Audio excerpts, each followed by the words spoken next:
ഈ ജംഗ്ഷനിൽ വെച്ച് പണ്ട് ഒരു പുള്ളിക്കാരത്തി അവിടെ കൊണ്ടുവന്ന്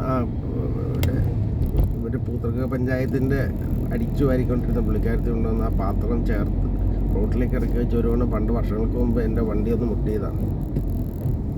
എനിക്ക് തോന്നുന്നു അവരേതാണ്ട് കൊട്ടേഷൻ ഏറ്റാവുന്നു. കൃത്യം നമ്മുടെ വണ്ടി പോണ സമയം നോക്കി അവിടെ ആ മൂലൊക്കെ കൊണ്ടുവന്ന് പാത്രം വെച്ചു. വല്ലതും കാശ് കൊടുത്തായിരിക്കും.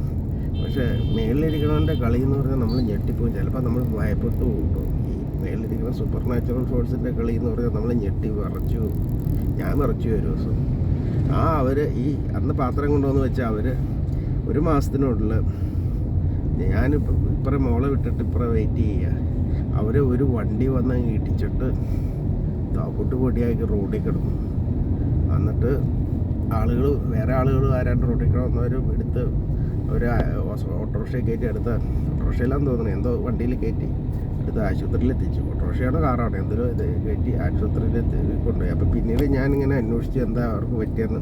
അവർ രണ്ടു മൂന്നാഴ്ച കോമയിലായിരുന്നെന്ന് അറിഞ്ഞു, മെഡിക്കൽ മെഷീനിൽ ICUവിൽ.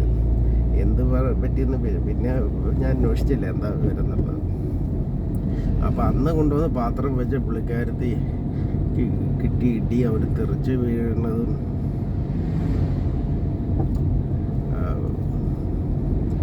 ഞാൻ നേരിട്ട് കണ്ടില്ല. നമ്മൾ വീണ് കഴിഞ്ഞാൽ ഞാൻ കണ്ടത്. കാരണം ഞാൻ വണ്ടി ഇപ്പുറം ഓപ്പോസിറ്റ് സൈഡിലേക്ക് ഇട്ടായിരുന്നു, എതിർവശത്ത് ഓപ്പോസിറ്റ് സൈഡിലേക്ക് ഇട്ടിരുന്നു. അപ്പം ഇടി നമുക്ക് കാണാൻ പറ്റിയില്ല. ഇടിച്ച് വീണ് കഴിഞ്ഞിട്ടാണ് നമ്മൾ നോക്കിയത്. അതായത് മാറ്റെഴുതുന്ന വന്ന് ഏതോ വണ്ടിക്കാരൻ ഉറങ്ങിപ്പോയതാണെന്ന് പറഞ്ഞു. വണ്ടി ഓടിച്ചുകൊണ്ടിരുന്ന് ഉറങ്ങിപ്പോയത് അവരിടിച്ച്. അയാൾ ആ വഴി ഫുട്പാത്തിലേക്ക് കയറി വണ്ടി ആ മെഡിക്കൽ കോളേജിൻ്റെ അവിടെ ഗേറ്റിൻ്റെ അവിടെ വന്ന് ഇടിച്ചാൽ നിന്നത്. അല്ല, മെഡിക്കൽ കോളേജല്ല, മറ്റേ സെൻറ്റ് പീറ്റേഴ്സ് കോളേജിൻ്റെ ഗേറ്റിൻ്റെ അവിടെ വന്ന് ഇടിച്ചാൽ നിന്നത്. മെഡിക്കൽ കോളേജ് അപ്പുറയാണ്, സെൻറ്റ് പീറ്റേഴ്സ് കോളേജിൻ്റെ മെയിൻ റോഡിലുള്ള ഗേറ്റിൽ 2 ഗേറ്റുണ്ട് സെൻറ്റ് പീറ്റേഴ്സ് കോളേജിന്. നമ്മൾ ചിലപ്പോൾ ഈ സൂപ്പർ നാച്ചുറൽ ഫോഴ്സസിൻ്റെ ഒരു ഇത് കാണാൻ നമ്മൾ ഞെട്ടി മാറിയിരുന്നു. അന്ന് അവർ മിക്കവാറും പാത്രം കൊണ്ടുവന്ന് വെച്ചത് ഇതുപോലെ ഈ കമ്പനിക്കാരും എല്ലാം കാശ് കൊടുത്തിട്ടായിരിക്കും. അവർക്ക് എന്താ പറ്റിയിട്ടുണ്ടാവുക.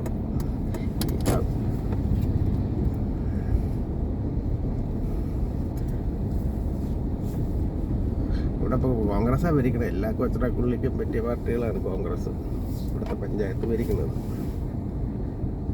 പണ്ട് 2015 എനിക്ക് ലാത്തി ചാർജ് മേടിച്ചു തന്നു അവരാണ്. അന്ന് ഡി കമ്പനിയുടെ നിന്ന് കാശ് മേടിച്ച് കോളേജിൽ ലാത്തി ചാർജ് നടത്തിയത് കോൺഗ്രസ് പാർട്ടിയാണ്. ഉമ്മൻചാണ്ടിയും രമേശ് ചെന്നിത്തലയും പിന്നെ കുറേ കോൺഗ്രസ്സുകാരുണ്ടായിരുന്നു. അപ്പോൾ അത്ര കേസ് എന്ന് പറഞ്ഞുകൊണ്ട് കിടന്നു.